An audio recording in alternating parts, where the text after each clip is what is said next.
আসসালামু আলাইকুম বন্ধুরা, কেমন আছেন সবাই? আশা করি অনেক ভালো আছেন। ঘুম থেকে উঠে রওনা দিয়ে দিলাম খেলা দেখার জন্য। আমাদের গ্রামে দীর্ঘ 17 বছর ধরে খেলা চলতেছে। খেলার মাঠে এসে দেখি এত ভিড় মানুষের যে কোথাও দাঁড়ানোর মতো জায়গাই পাচ্ছে না খুঁজে। মাঠের আনাচে কানাচে দর্শকে ভরপুর, এত মানুষ যে দাঁড়ানোর মতো কোনো জায়গাই নেই। এদিকে 2 আম্পায়ার খেলা শুরু করার জন্য মাঠে চলে যাচ্ছে।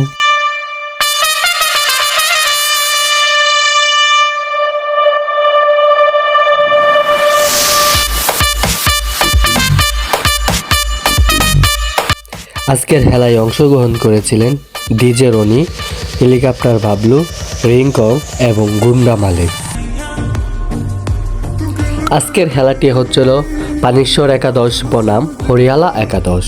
পানিশ্বর একাদশ টসে জিতে ব্যাটিং করার সিদ্ধান্ত নেয়, আর অপরদিকে হরিয়ালা একাদশ ফিল্ডিং দেওয়ার জন্য তাদের মেনদেরকে মাঠে সাজিয়ে নিচ্ছে।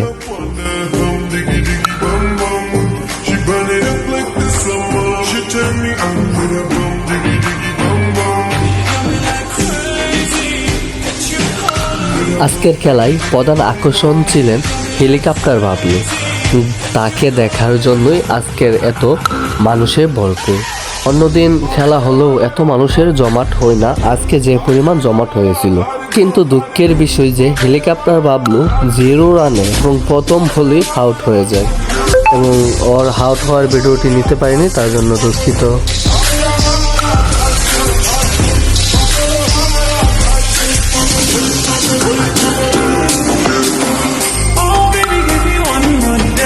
পানিশ্বর একাদশের ম্যানরা একের পর এক বল পাঠিয়ে দিচ্ছিল মাঠের বাইরে।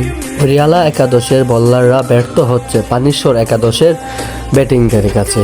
একের পর এক বল মারছে আর একের পর এক উড়িয়ে তা পাঠিয়ে দিচ্ছে বল চাঁদের দেশে। পানিশ্বর একাদশ খেলোয়াড়দের মধ্যে নামি দামি খেলোয়াড় ছিলেন ডিজে রনি, হেলিকপ্টার বাবলু ও হাসান, আর অপরদিকে হরিয়ালা একাদশের মধ্যে নামি দামির মধ্যে ছিলেন রিংকং ও গুন্ডা মালিক।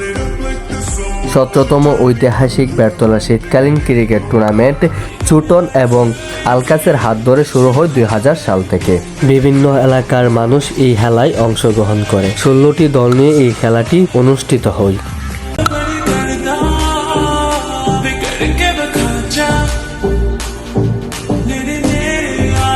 আজকের ম্যাচে পুরো খেলা জুড়ে এখানেই ছিল সবথেকে মজা।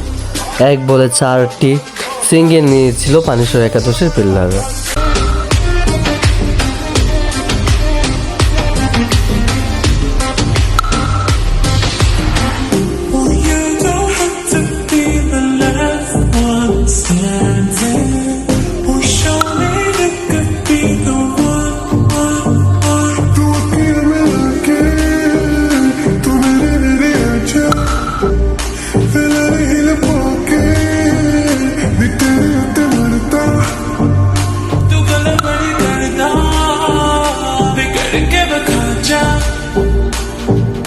ষোলো ওভার ব্যাটিং শেষে পানিশ্বর একাদশ 214 রান সংগ্রহ করে এবং সেই 214 রান হরিয়ালা একাদশ নিতে ব্যর্থ হয়।